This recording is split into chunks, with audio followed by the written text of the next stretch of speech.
Did you know that there's 6 ways to get into real estate investing with none of your own money? Have you always heard that real estate's created the most millionaires ever? Me too. And that is why I decided to make this video to show you the 6 ways of how you can get into real estate investing with none of your own money. And if you stick around till the end, the last one, the 6th one, is my favorite way, and it's how I've made millions of dollars in this business. This is Austin Rutherford, where we talk business, finance, and real estate. We've all heard that old saying where they say it takes money to make money. That helps, but it is false. You can make money with no money. There's simpler ways to making money and getting wealthy than working a job for the next 10, 20, 30 years, stacking away 5, 10% of your earnings, and hopefully making some money or investing right in the right way or living the life of your dreams. There's faster ways to do this. Today, I'm literally giving you the playbook to get started in real estate with no money. And for doing that, if you could smash that like button for the YouTube algorithm, it would be greatly, greatly appreciated.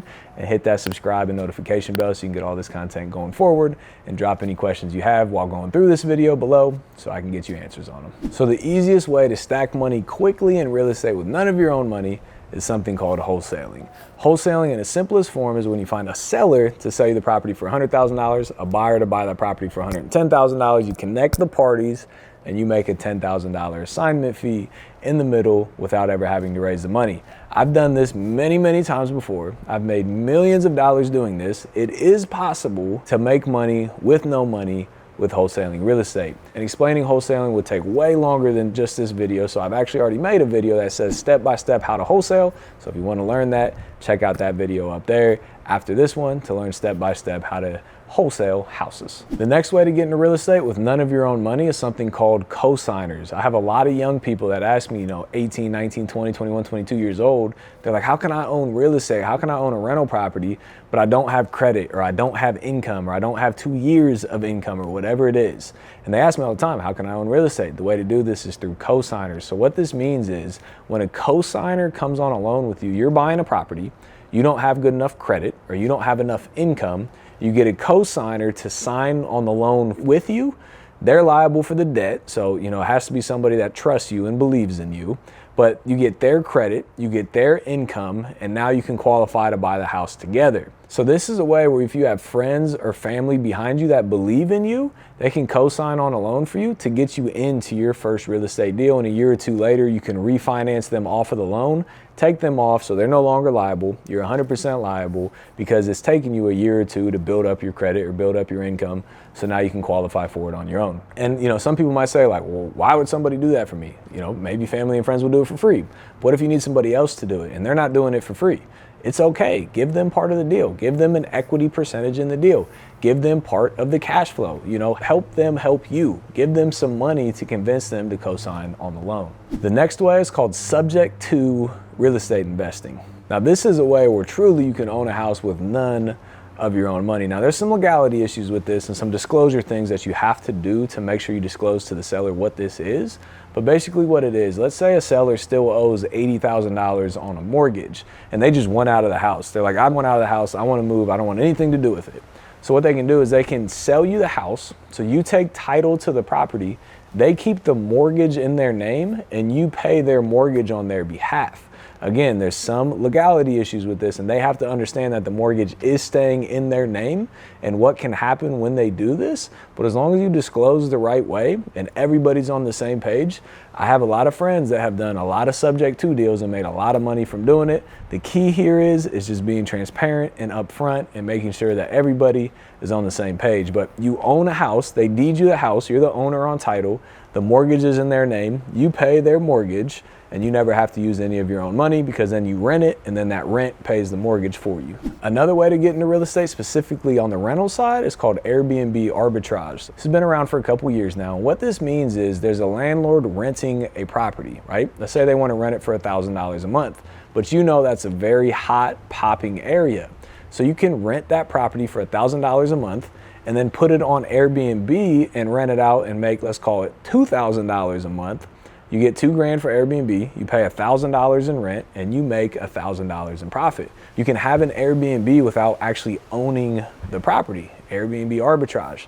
Again, some legality issues. The landlord has to know that you're subleasing the property. So what this means is that you are leasing it to somebody else, and the landlord has to be comfortable with that. Most leases say no subletting without landlord's permission. So full disclosure here, you got to tell the landlord that you are looking to sublease it Airbnb style to make sure that they're comfortable with it. Otherwise, you do all that, you sublease it, they find out, they evict you, and that's just not a good scenario that you want to be in. And somebody might be saying, well, you need money to furnish the house. You need to spend $5,000, $6,000 to furnish the property. You can do that, or you can rent the furniture. There's places that furnish houses and you can rent them.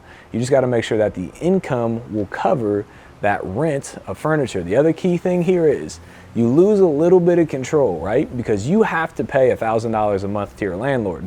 So if the Airbnb isn't booked, or if they cancel reservations or whatever it is, if it doesn't work out, you're still on the hook for $1,000 a month because you're the one that signed the lease, not Airbnb. One of my favorite ways to do this as well is called private money lenders, flipping houses with other people's money. So what I've been able to do is I've made a lot of money in real estate. I've raised over $20 million to fund all my real estate deals. What this looks like is you buy a house for $50,000. You need $50,000 to rehab the house. So you need $100 grand and the house will sell for $150,000. So you raise $100,000 from a private money lender. They fund the entire purchase and rehab. You pay them an interest rate, call it 10%. You pay them $10,000 in interest for borrowing that money. You then buy it, renovate it with their money, and then sell it for $150,000. You pay everybody off, and then you make the margin in the middle. It's a tremendous, tremendous way to get into real estate investing with none of your own money because you're using other people's money. I have an entire video on this that breaks down exactly where to find private money lenders, how to talk to them, how to pitch them, and how to get their money into your real estate deals. It's called Unlimited Money. If you check that video out there, it'll give you the entire breakdown on exactly how you can start investing into real estate using other people's money. And again, one of my favorite ways, which I've made millions of dollars, is partnering on deals. Let's say you're scared to do Airbnb arbitrage, or let's say you're scared to raise private money, or let's say you're scared to wholesale, or let's say you're scared to do a lot of these things because you don't know and you're scared of legality issues, et cetera, et cetera, et cetera. What you can do is you can go out there and you can find a great opportunity through driving for dollars, for example, and then you can find an experienced investor in your area, pick up the phone and call them. If people called me in my area, they're like, yo, Austin, I got this great deal. I don't really know what to do with it. I'm scared of legal issues. Can we partner on it? Can you show me the ropes and pay me some of the money? And you'll make a lot of money doing this as well. I would do that in a heartbeat, right? So partnering with people and not being selfish. And remember with this, if you're partnering with somebody who's experienced, it's got to be worth their time. So you might not make a ton of money on this deal. They may take 20, 50, 80% of the deal. That's okay. It gets the deal done.